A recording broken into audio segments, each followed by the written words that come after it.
Queridos hermanos, es un placer poder verlos una vez más.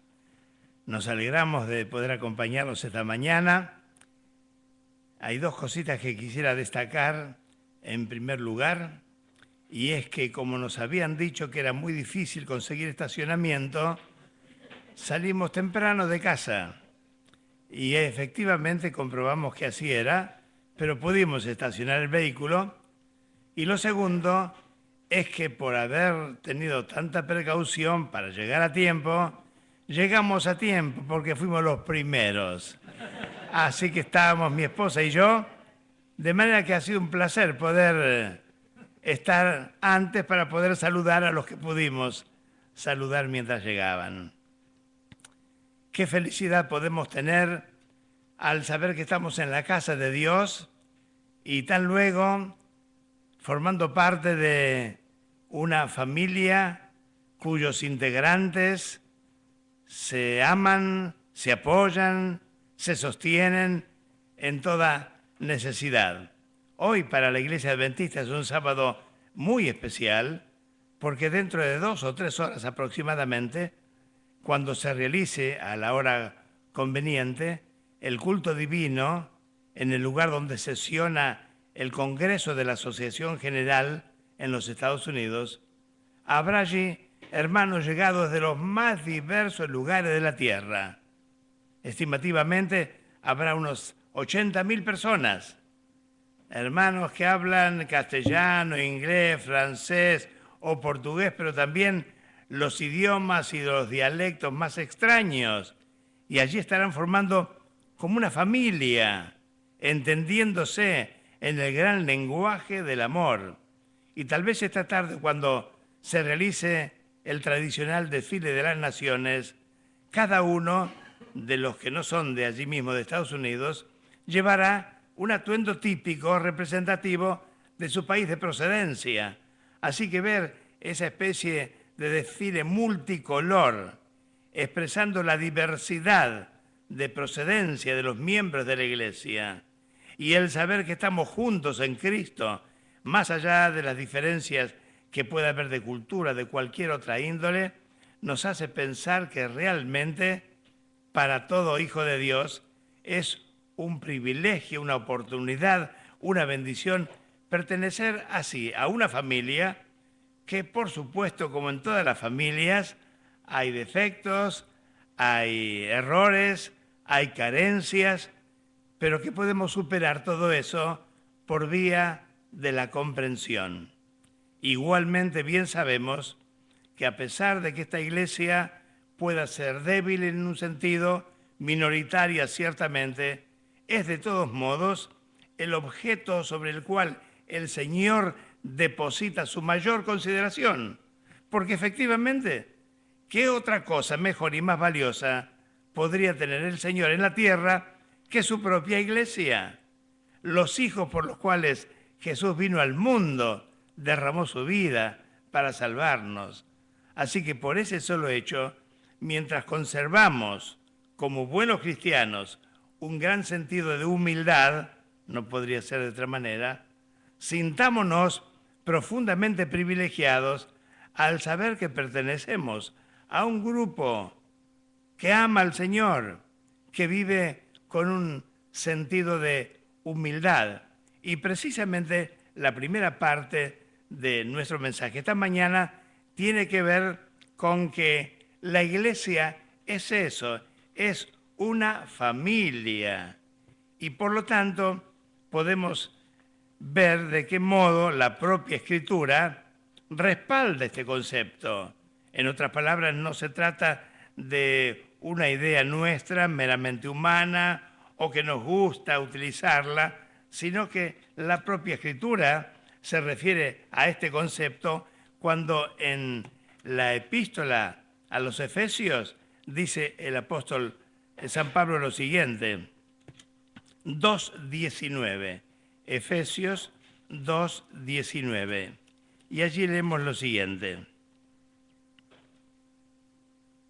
Así que ya no sois extranjeros ni advenedizos, sino conciudadanos de los santos y miembros de la familia de Dios.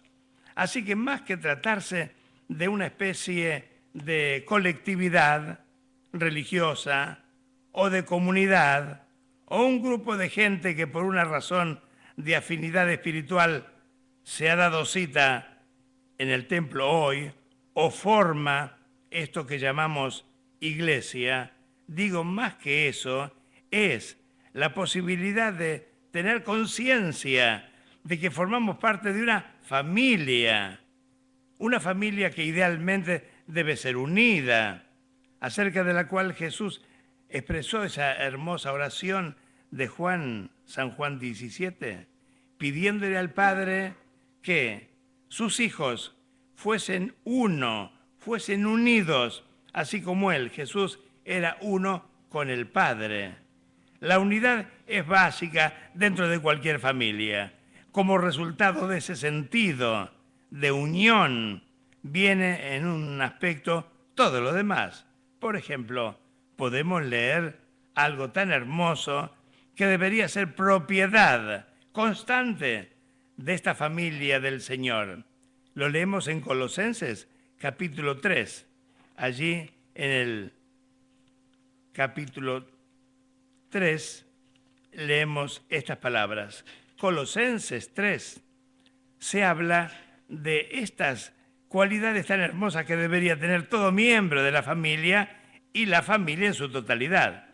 Vestíos pues como escogidos de Dios, santos y amados, de entrañable misericordia, de benignidad, de humildad, de mansedumbre, de paciencia, soportándoos unos a otros y perdonándoos unos a otros si alguno tuviere queja contra otro. Y ahora leemos la parte final de esta lectura. De la manera que Cristo os perdonó, así también hacedlo vosotros. Así que dentro de la familia del Señor, además de existir el espíritu de la comprensión, del apoyo mutuo y recíproco, del deseo de ser solidarios y mantener la calidez propia de una buena familia, se espera que incluso ante cualquier divergencia o cualquier espíritu de incomodidad entre uno y otro, pueda existir la disposición de perdonar, de aceptar también el perdón que el otro nos está solicitando, y así es como restañamos heridas y seguimos adelante con una familia unida. Ahora, esta familia tiene valor ciertamente por los miembros que la formamos, no cabe duda, porque la familia no tiene que ver con la casa como si fuese una familia donde vivimos cualquiera de nosotros. Lo que más valor tiene es lo que está dentro, es decir, la gente que vive. Ese es el hogar. Aquí la familia, valioso como pueda ser el santuario, el templo, es mucho más valioso el conjunto de las vidas que se dan cita para estudiar la palabra de Dios y para aprender de Él. Notemos cómo por esta iglesia el Señor hizo todo lo que era posible hacer, que era entregar su vida para mantenerla santa, inmaculada, pura, dechado de bondad para ser un ejemplo a los demás que observan esta iglesia. Estoy tratando de omitir unos cuantos textos porque si no se nos va a hacer demasiado larga la reflexión esta mañana, pero en Efesios capítulo 5, versículos 25 al 27 podemos advertir de qué manera el Señor dio su vida, se ofrendó a sí mismo, la amó entrañablemente como sigue amándola hasta hoy, para poder mantenerla pura y limpia de modo permanente. Y adicionalmente pensar que a esta iglesia el Señor le ha permitido recibir la enorme bendición del derramamiento del Espíritu Santo. Así que hoy podemos decir que no solo estamos acá como miembros de la familia, está con nosotros Dios, a quien hemos elevado nuestra oración pro boris. Está también Jesús, en cuyo nombre elevamos la oración. Y está el Espíritu Santo, que es también la persona integrante de la Trinidad, que tiene la particularidad de entrar en la intimidad del corazón y hacer una obra que nos mantenga consolidadamente unidos y puros alabando al Señor. Estamos hablando de realidades tal vez un poco ideales, son deseos que tenemos en el corazón, pero que no importa si a veces las cosas no son exactamente así. Igualmente, no podemos renunciar a estos valores de excelsitud espiritual y vivir junto al Señor, haciendo lo que Él nos pide para nuestro bienestar, nuestro progreso, nuestro crecimiento y para que esta familia maravillosa pueda gozar permanentemente de las bendiciones del Señor. Tengo acá en el himnario, no podemos leer o cantar muchos himnos, pero por lo menos me gustaría leer estas palabritas del himno 531. Miren cómo comienza, apenas una estrofita. Hablando de la iglesia, dice: qué feliz la familia de Dios. Todos somos hermanos en el Señor, grandes y chicos, no importa el color, somos una familia de Dios. Hermanos, no deberíamos darle gracias hoy a Dios porque Él ha permitido que en virtud de la venida de Jesús a la tierra y su entrega, su ofrenda voluntaria en nuestro favor, ha tenido la facultad divina de armar esta familia, cuyos miembros somos nosotros. Somos los 80.000 que van a estar hoy allá en los Estados Unidos, en San Antonio. Son todos los otros hermanos que viviendo en los montes o en las praderas o en los lugares donde hay dificultades para adorar o donde hay burla y donde hay quizá oposición. Igualmente, no importa dónde estemos. Y si no, pruébelo usted. Alguna vez viajará al exterior, donde nadie lo conoce o nadie la conoce también, y vamos allá y decimos quiénes somos, de dónde venimos, y nos van a recibir con los brazos abiertos, con el amor propio de los miembros de nuestra misma familia. Esta familia que está presente en prácticamente 200 países, lo que significa decir prácticamente la totalidad de los países de la tierra. Qué privilegio es el nuestro de poder estar involucrados en las actividades de la Iglesia, ser parte activa de esta familia y de mantenernos siempre dentro del calor espiritual de la familia. Recordamos el caso de aquel pastor que una vez estaba conversando en la sala de su casa con un joven que estaba preocupado porque decía que esto no anda bien en la iglesia, que el otro tampoco, que las predicaciones no le conformaban.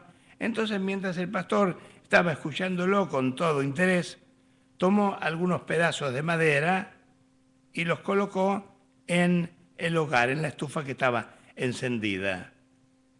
Troncos que pasaron de ser fríos y sucios a dar calor y a tener el calor propio de un leño encendido. Y después de haber colocado esas pocas piezas de madera, fue sacando 2 o 3 carbones ya encendidos. Y mientras seguían conversando y el pastor atendía el reclamo del joven miembro de la iglesia, pasó lo siguiente: los pedazos de leña que se habían colocado allá, qué hermosos lucían, dando calor y dando ese color típico de la brasa roja que da calor al ambiente. Mientras esos otros pedazos que el pastor había sacado del fuego ya estaban casi apagados y dando humo.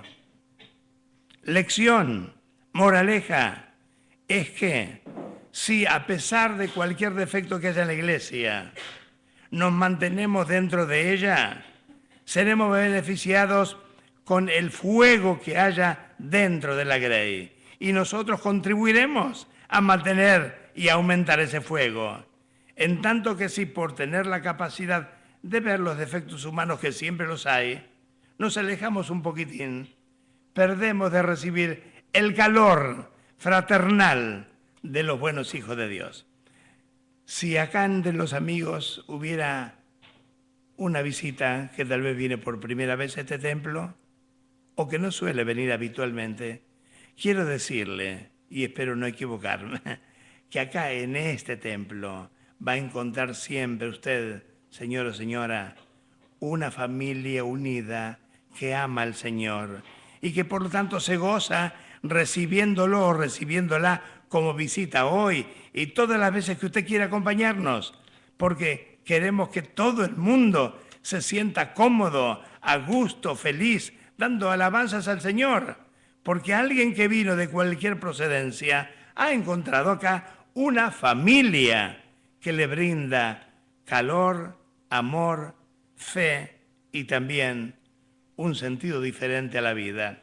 Pero hermanos, así como la iglesia es una familia, ¿por qué no decir también que la iglesia es una escuela, una maravillosa escuela, donde podemos aprender todos los días a través de la lectura de la palabra de Dios, leyendo las porciones que más pudieran necesitar nuestro corazón o que pudieran estar más relacionadas con alguna circunstancia especial de la familia o en cualquier otro sitio donde estemos. Es la escuela. En realidad, la iglesia tiene la escuela más grande de la tierra. La escuela sabática tiene aproximadamente unos 25 o 26 millones de miembros en todo el mundo, todos utilizando la misma Biblia, por supuesto, y también maravillosamente el mismo folleto o guía de estudio que tenemos acá nosotros y que vamos renovando todos los trimestres. En casa tengo una cantidad de estos folletos de escuela sabática en muy diversos idiomas.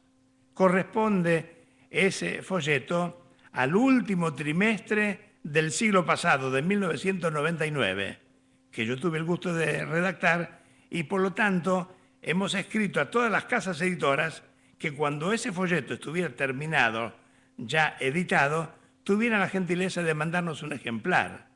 Muy buena cantidad de esas casas editoras nos mandaron. Si vieran ustedes que algunos son chiquitos, grandes, algunos ni sabemos de dónde provienen, porque ni siquiera tienen un pie de imprenta internacional como sería el inglés, para saber de dónde es. No se entiende nada. Unos son como de costumbre entre nosotros, que son para leer de la izquierda a la derecha. Otros son para leer de la derecha a la izquierda, el árabe y otros idiomas. Y también otros, como el chino, de arriba para abajo. Las diferencias formales, por más que despierten nuestra curiosidad, no tienen importancia. Lo cierto es que todos podemos utilizar esta misma guía de estudio que se ha consagrado a lo largo de los años como un factor extraordinario de unidad de la Iglesia, porque nos mantenemos orientados mediante una misma metodología, a través de un mismo contenido de estudio y además de ser no solo alumnos de la escuela, muchísimos, miles y miles tienen el gusto de ser también maestros que colaboran para que este estudio sea efectivo y lo más provechoso posible. Así que, hermanos, qué hermoso es saber que la iglesia es una escuela. El gran maestro es el Señor Jesús. Perfecto, inmejorable. Por eso Él, como nadie, pudo decir, San Mateo capítulo 11, y versículos 28 y 29. Dijo él, aprended de mí. Qué hermoso es que un maestro se ponga delante de los alumnos para poder decirles, aprendan de mí, de lo que yo sé, de lo que yo soy, de lo que hago, del ejemplo que doy. Qué confianza nos despierta este maestro maravilloso. Y encima todavía, confiando en él, podemos decirle como les dijeron los apóstoles o discípulos, Señor, enséñanos a orar. Le pedimos a él que nos ayude a orar más, a orar mejor, a ser más fervientes en la oración. Y le pedimos también, Señor, en un mundo donde hay tanta incredulidad, tanta confusión en las creencias, Señor, aumenta nuestra fe. La fe basada en tu enseñanza, basada en tu palabra. Y así es como esta escuela avanza de manera extraordinaria. Quien valora este libro básico, el texto que utilizamos, puede dar fe de que a veces una línea, una expresión nomás que leemos de la Biblia puede encargarse de dar vuelta a nuestra vida. Recuerdo el caso de aquel hombre que me contaba que llevaba todos los sábados a su esposa a la iglesia, pero él no entraba, no le interesaba ser miembro de la iglesia, respetaba la fe de la señora y la dejaba allí en la puerta del templo. Siempre ahí en la casa la señora tenía una Biblia, o en la mesa del comedor, o en la mesita de luz, y un día a este hombre que decía que solamente él creía en Dios. Sí, él creía en Dios, pero nada más que en Dios. Y un día toma la Biblia de la esposa, mientras ella no estaba, y se pone a abrir una página y otra, y justamente sus ojos se posaron en San Juan capítulo 14, que comienza el capítulo diciendo, ¿creéis en Dios? Creed también en mí. Y cuando este hombre, eso me lo contó él mismo, leyó esto, dijo, ¿cómo? Sí, yo creo en Dios, pero acá dice, creed también en mí. Quiere decir que aquel que cree en Dios también tiene que creer en Jesús.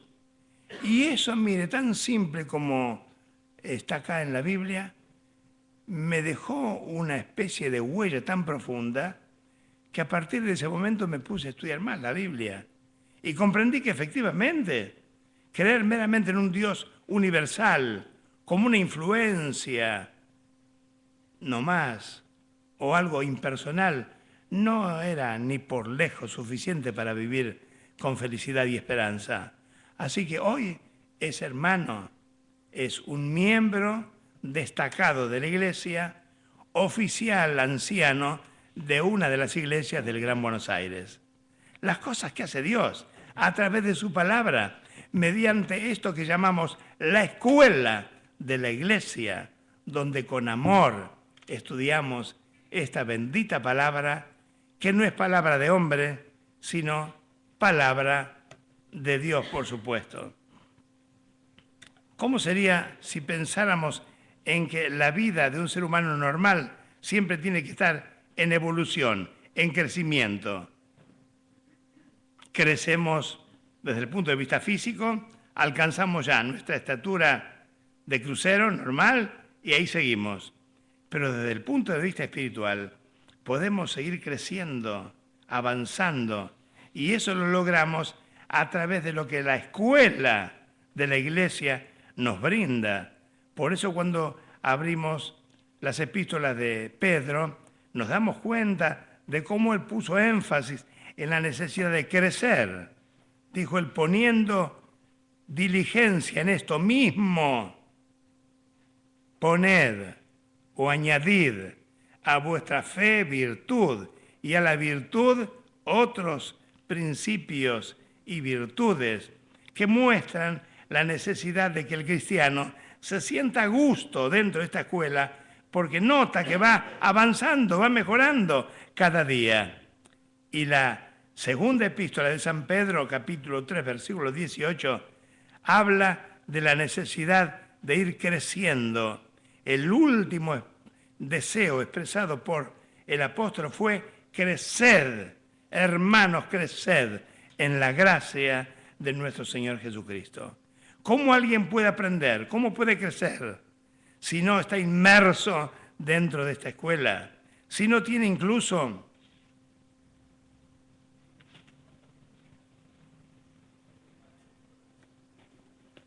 si no tiene incluso esta simple guía de estudio. Yo sé, hermanos, que esto puede costar algún peso como cualquier impreso, ¿no?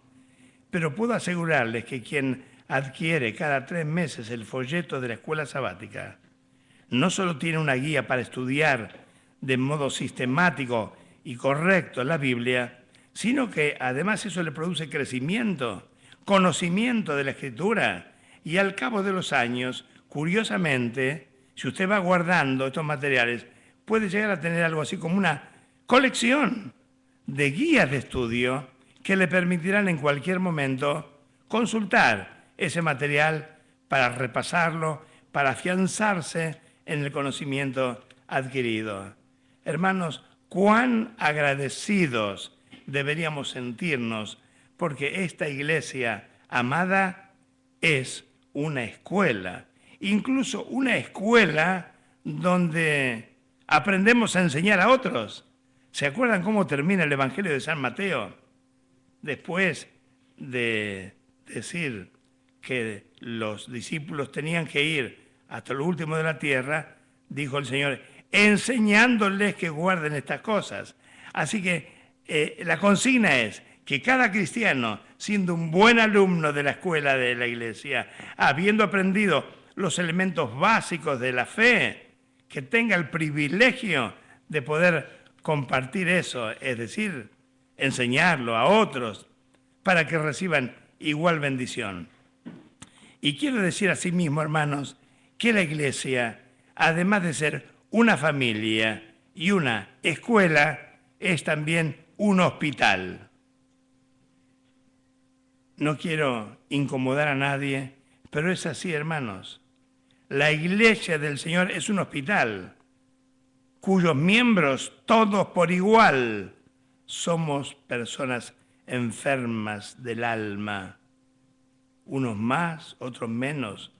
Quiero decir, todos igualmente necesitados de la gracia transformadora, de la gracia modeladora del carácter que nos ayuda a asemejarnos a la imagen perfecta de nuestro Señor Jesús. Por las dudas, para que tengamos en claro lo que queremos decir, leamos, si les parece bien, en Romanos capítulo 3, esta declaración tan familiar, capítulo 3, versículo 10 y también el 23. Leemos lo siguiente. No hay justo ni aun uno, no hay quien entienda. ¿Le molesta esto, hermano o hermana? Eso lo dice el Señor, pero no para ofendernos, sino por el contrario, para mencionar que nuestro estado espiritual tiene la posibilidad de ir ascendiendo, mejorando, creciendo. El versículo 23 dice, por cuanto todos pecaron y están destituidos de la gloria de Dios. Todos por igual, aun aquellos que podamos sentirnos buenitos en términos genéricos, todos igualmente somos pecadores, necesitados de la gracia, necesitados del remedio que se brinda en este hospital. El remedio es el amor de Dios, es la vida que se dio voluntariamente, la de Jesús, la que Él experimentó como muerte en lugar de la muerte que merecía el pecador. Y sobre la base de esto que hizo el Señor Jesús, vamos siendo curados, sanados paulatinamente. ¿Cómo sería si leyéramos Primera de San Pedro, capítulo 2, versículo 24? Notemos cómo se expresa allí el apóstol. 2:24.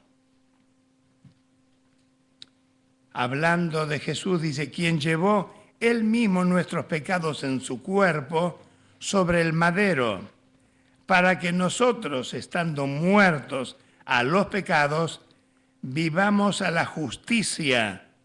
Y acá viene la frase final del texto que quiero recalcar. Y por cuya herida fuisteis sanados. El Señor quiere sanarnos, pero no tratar de que primero suframos o tengamos que tener algún tipo de incisión. Llegado el caso, puede ser que el Señor quiera hacer alguna importante acción quirúrgica en favor de nuestra salud física o espiritual. Pero básicamente el hecho de que el Señor, al dar su sangre, dio su vida, en la medida en que recibimos ese tónico maravilloso que redime, somos sanados, somos curados gratuitamente por la gracia del Señor. Y además, como miembros de esta iglesia, que es este bendito hospital, nosotros queremos ayudarnos mutuamente. Alguien está enfermo, nos enteramos, vamos a visitarlo o visitarla, o le llamamos por teléfono y nos ayudamos unos a otros para que tengamos, a nivel físico, un buen estado, un aceptable estado de salud. Y también cuando vemos que a alguien, a nivel emocional o espiritual, no anda bien, también le brindamos lo que el Señor nos dio, un poco más de fortaleza que la que pueda tener el otro. Y así nos vamos apoyando, sosteniéndonos por la gracia de Dios, con espíritu fraternal. Además, qué hermoso es saber que dentro de este hospital no solamente se realiza la medicina asistencial, también la medicina preventiva, porque se nos dice que este cuerpo nuestro es el templo del Espíritu Santo y al cuidarlo correctamente estamos evitando, estamos previniendo el aparecimiento de diferentes enfermedades en nuestro cuerpo. Así que es hermoso saber que la salud que proviene del Señor a veces nos la da a través de lo que dice su Escritura, de lo que pueda enseñarse desde el púlpito o en las diferentes clases de escuela sabática. Este es un bendito hospital donde el Señor quiere que todos estén sanos, donde no hay infección hospitalaria, no hay posibles contagios o no debería jamás haber contagios de alguien que tiene algún padecimiento y que afecta a su compañero. Por el contrario, cada cual tratando de estar lo mejor posible desde el punto de vista de su salud espiritual y con eso estimular, sostener al otro que también necesita tener un óptimo estado de salud. Recordamos ese texto, ¿no? Que habla de que no somos nuestros y que somos el templo del Espíritu Santo. Queremos leer uno de los dos pasajes tan clásicos que hay, 1 Corintios capítulo 3, 1 Corintios capítulo 3, que también después con palabras diferentes se reitera en el capítulo 6. Leemos lo siguiente, capítulo 3, versículos 16 y 17. ¿No sabéis que sois templo de Dios, que el Espíritu de Dios mora en vosotros? Así que a este templo necesitamos tenerlo en buen estado de salud espiritual, con dignidad, para que el Espíritu Santo se sienta a gusto morando dentro de él. Y si alguno destruyere el templo de Dios, Dios le destruirá a él. Porque el templo de Dios, el cual sois vosotros, santo es.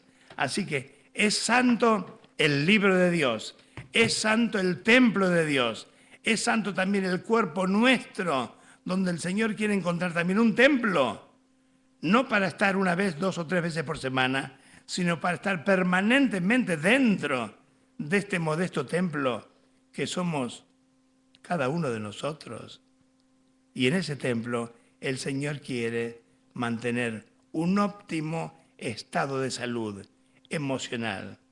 ¿Cuántos son los que antes de formar parte de la familia de Dios, es decir, antes de acercarse a este hospital nuestro, eran personas que tenían vicios muy terribles.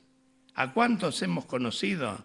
Problemas de alcoholismo, problemas de tabaquismo, de drogadicción.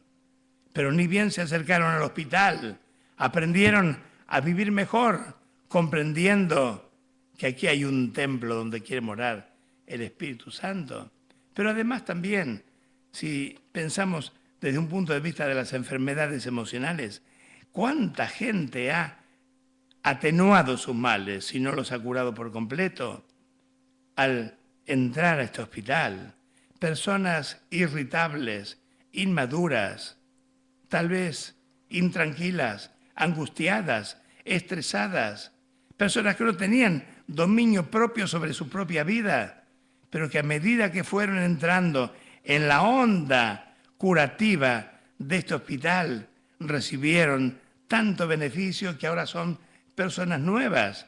Así que desde el punto de vista físico, desde el punto de vista emocional y también a nivel espiritual, ¿cuánta gente había renegado ya de Dios? ¿Cuánta gente ni tenía noción de lo que es la palabra de Dios y el destino al cual el Señor nos quiere llevar? Pero cuando esa gente vino a este bendito hospital, entendió en qué consiste la vida presente y futura y cambió de tal manera que hoy todos, con ellos y ellos con nosotros, nos gozamos recibiendo los beneficios de este hospital perfecto, intachable, modelo, en el cual hay operaciones. Pero hermanos, es interesante recordar, cuando una persona dice hay algo que anda mal, incluso dentro de la grey hay algún detalle, no piense que las operaciones el Señor las va a realizar en la calle o en algún otro lugar a donde una persona se vaya a refugiar. Las operaciones el Señor las quiere realizar en este bendito hospital. ¿Qué operaciones son las más notorias, quizás más necesarias incluso? Ezequiel capítulo 36. Son los trasplantes de corazón, ¿verdad, hermanos? Ezequiel 36, versículos 26 y 27. Leemos allí: os daré un corazón nuevo. Aquí está hablando el divino cirujano, el Señor, que quiere actuar de esta manera dentro del hospital de su iglesia. Pondré espíritu nuevo dentro de vosotros y quitaré de vuestra carne el corazón de piedra y os daré un corazón de carne. Pondré dentro de vosotros mi espíritu y haré que andéis en mis estatutos y guardéis mis preceptos y los pongáis por obra.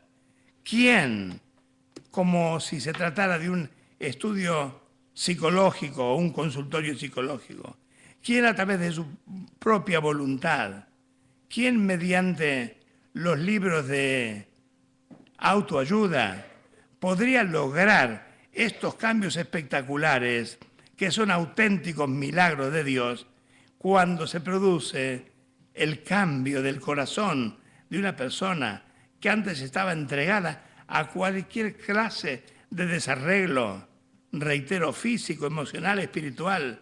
El Señor hizo la operación, el paciente está bien, anda muy bien ese paciente, el corazón le palpita perfectamente bien. Gracias a Dios, hermanos. ¿Por qué no valorar que esta iglesia es un hermoso, maravilloso hospital donde todos podemos mantener un estado óptimo de salud integral? Y si no, mejorarla, acrecentarla por la gracia del Señor. Y termino diciendo, hermanos, que esta iglesia amada por el Señor, ¿saben qué es también? Es una agencia de viajes. Hoy en día, cuando el turismo está tan desarrollado a nivel nacional o internacional, cuando tanto es lo que viaja la gente, que resulta tonificante y alentador saber que todos, por ser parte del pueblo de Dios, estamos empeñados en un viaje espectacular y que todos podemos también ser parte de esta agencia de viajes, donde podemos decirle al amigo, al vecino, al hermano, al pariente: Hay un viaje que Dios ha programado. Nuestra agencia, la iglesia, está dando las pautas para poder viajar. ¿Y cuánto cuesta? La gente no lo puede creer. Ese viaje no va a costar nada. Y es como esos programas de viajes modernos y tan codiciados por mucha gente, donde es all inclusive. No solamente está incluido el pasaje de vuelta, también la pensión y cualquier tour que se pueda hacer en una ciudad o en otra que se vaya visitando. Está todo incluido. Ese es el viaje espectacular al cual el Señor nos invita y nos pide que, por favor, por un simple sentido de solidaridad cristiana, con el deseo de que otros también conozcan al Señor y sean salvos, que aprendamos a vender, entre comillas, este pasaje para que nadie quede sin realizar este viaje. Hermanos, ¿pensamos o hemos pensado alguna vez que algo estaría faltando en el cielo si alguno de nosotros, por negligencia, por la razón que sea, no estuviera preparado o preparada para realizar ese viaje y por lo tanto no llegar a destino? Algo faltaría y sería la tal persona la que no estaría preparada. Porque el Señor nos ama tanto que quiere que todos, sin excepción, los que decimos ser sus hijos y formamos parte de su iglesia, estemos preparados de la mejor forma posible. Pensar que para hacer cualquier viaje, digamos ahora que mucha gente viajó a Estados Unidos por causa de nuestro congreso de la Asociación General, todo lo que había que hacer. Primero, la embajada. Después, una primera entrevista en el consulado. Después, tener la visa. Mucho antes fue necesario obtener de la autoridad argentina el pasaporte, donde le pudieran después la visa. Y después hay que preparar. ¿Cuánta cosa hay que preparar? Yo sé de algunas señoras, estamos haciendo preparativos, nos estamos preparando en casa porque pensamos ir el mes que viene o de aquí a 2 meses allá al Congreso de la Asociación General. Tantos preparativos, hermanos, para ir a un lugar que está siempre dentro de la tierra. Pensar que es cierto, la vida del cristiano es una constante preparación, pero es una preparación que no cuesta nada, que no nos mortifica, que no nos cansa, que no demanda un gasto de dinero que tal vez no tenemos. Al contrario, nos significa un aliento permanente saber que mientras nos preparamos, cada día nos sentimos mejor. Y sobre esa base nos resulta un placer hacer la preparación correspondiente. ¿Por qué no leemos algo al respecto? Filipenses capítulo 3 y versículo 20. 3:20 de Filipenses. Dice el apóstol San Pablo estas palabras.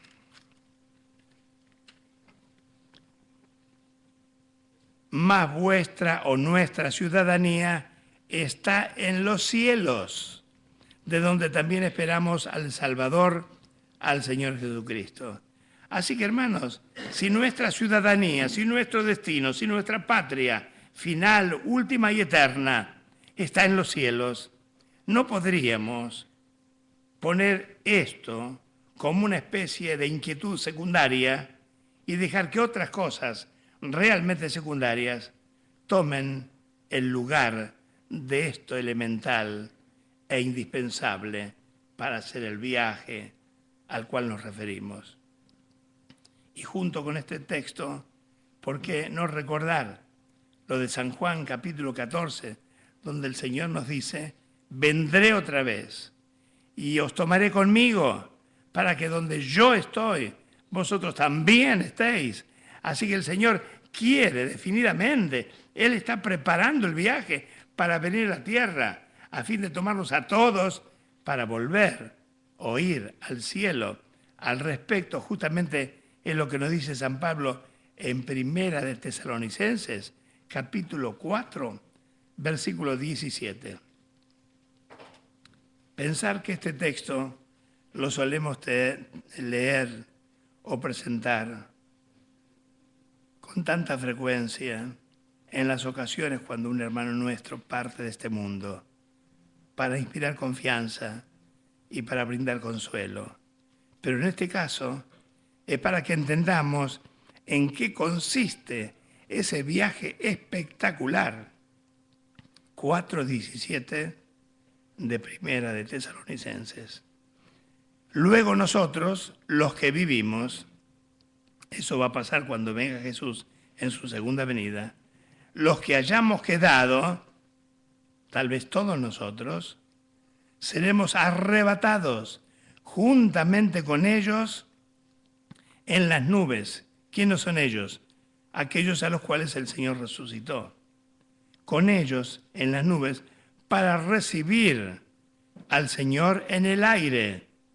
Y así estaremos siempre con el Señor. Y termina diciéndonos, tal vez como un buen agente de viaje, Pablo, ¿no? Alentaos los unos a los otros con estas palabras. No se preocupen, hermanos, vamos a realizar todos este viaje. Si hemos ido al descanso primero, el Señor nos levantará, nos resucitará cuando venga. Si estamos con vida, seremos transformados. Y los vivientes, más los recién resucitados, componiendo un solo grupo enorme, compuesto por millones y millones de fieles hijos de Dios, iremos avanzando desde esta tierra tenebrosa que quedará solitaria y desértica hacia las playas de la patria celestial que el Señor nos prometió. Iremos viendo quizá a la derecha y a la izquierda diferentes astros, incluso galaxias, cuerpos de astros maravillosos que podrán ser observados ante nuestra admiración. Y seguiremos hasta llegar allí al lugar prometido. Y como decíamos, ahí será all inclusive, hermanos. Porque ahí tendremos, en primer lugar, el árbol de la vida. Nadie tendrá que preocuparse por un lugar a donde pueda comer alguna cosita, algún restaurante, algún kiosquito, nada. El árbol de la vida, tan extraordinariamente alimenticio, que va a dar un fruto diferente cada mes. Lo dice Apocalipsis, capítulo 22. Y además, el sabor será tan agradable y la capacidad o la propiedad alimenticia tan grande que podremos vivir eternamente. Pero además, vieron que cuando se va a determinados hoteles, como una especie de gancho comercial, los agentes de viaje dicen, al llegar a tal hotel, los pasajeros van a recibir una copa de bienvenida. Y la copa puede ser, no sé, para los que no consumimos alcohol, puede ser un vasito de gaseosa. Pero hermanos, cuando estemos allí, llegando a la patria celestial, ¿cuál va a ser la copa de bienvenida? Será la gran cena que el Señor nos va a servir. Él mismo será aquel que en esa mesa de kilómetros y kilómetros de extensión estará ocupada por millones de hijos de Dios salvados por la eternidad. ¿Qué futuro glorioso nos espera? ¿Cómo no ser entonces fieles hijos de Dios en esta familia, en esta escuela? Ser gente curada en este hospital bendito. Ser gente trasladada como resultado de no haber descuidado la preparación. Hermanos, ¿viene pronto o no viene pronto el Señor? Seguramente. Si usted tiene dudas, hable con cualquier persona de la calle. Todo el mundo le va a hablar de problemas. Si todavía le quedan dudas, encienda el televisor Y si no, vaya a otros recursos de tipo informativo y se va a dar cuenta, o nos vamos a dar cuenta, de que efectivamente el Señor viene pronto. Y hermanos, siendo así, ¿cómo podríamos postergar nuestra preparación? La Escritura nos dice que debemos prepararnos con diligencia para ser hallados por Él en paz, preparados para ir al reino de los cielos. Y lo último que quiero decir al respecto es que nadie olvide tener listo el pasaporte y con la visa correspondiente a través de un carácter acrisolado por la gracia de Dios. Nadie olvide de preparar sus valijas a través de una entrega permanente al Señor. No podemos vivir como Dios quiere dependiendo de nuestro propio criterio personal. Necesitamos permanentemente estar en unión con Cristo, depender de Él, pedir perdón para todo lo que sea necesario e ir creciendo y creciendo a la medida y estatura de nuestro Señor Jesucristo.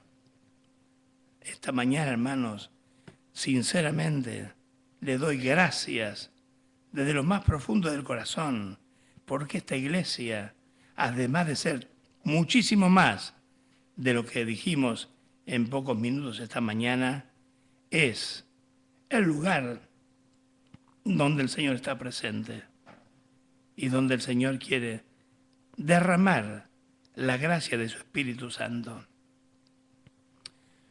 A principios del siglo pasado, el presidente de los Estados Unidos era Theodore Roosevelt, y un día él se encontraba haciendo un viaje internacional. Había visitado uno de los países del África y ahora estaba emprendiendo el viaje de retorno. Por supuesto, la alfombra roja para que pasara por allí el presidente, las trompetas sonando, los cañonazos y la presencia de las Fuerzas Armadas, todo para despedir al presidente que había visitado el país. Y en ese mismo barco había también algunos camarotes para pasajeros comunes. Uno de esos pasajeros era alguien que había ido a trabajar como misionero en el África. Había trabajado con denuedo, con esfuerzo. Su esposa había fallecido en el campo misionero. Sus hijos habían quedado en el país de origen. Así que sus últimos años de misionero los pasó solo, trabajando en lugares muy difíciles, en medio de aborígenes que todavía no estaban suficientemente domesticados por la gracia del Señor. Y ahora, ya pasados los años, el hombre, con su modesta valija, también se acercó al barco para subir y quedó extasiado todos los honores que se le brindaban a Theodore Roosevelt. Subió al barco con una inquietud en su alma. El viaje se llevó a cabo de manera normal. Cuando llegaron a la ciudad de San Francisco, donde terminaba el viaje, a través del Canal de Panamá, de nuevo este siervo de Dios notó que al presidente se lo recibía con trompetas, con estallido o estampido de bombas, con alfombra roja, y de nuevo le vino algo así como un sentimiento de soledad, como de minusvalía. Y yo, Señor, que te he brindado toda la vida,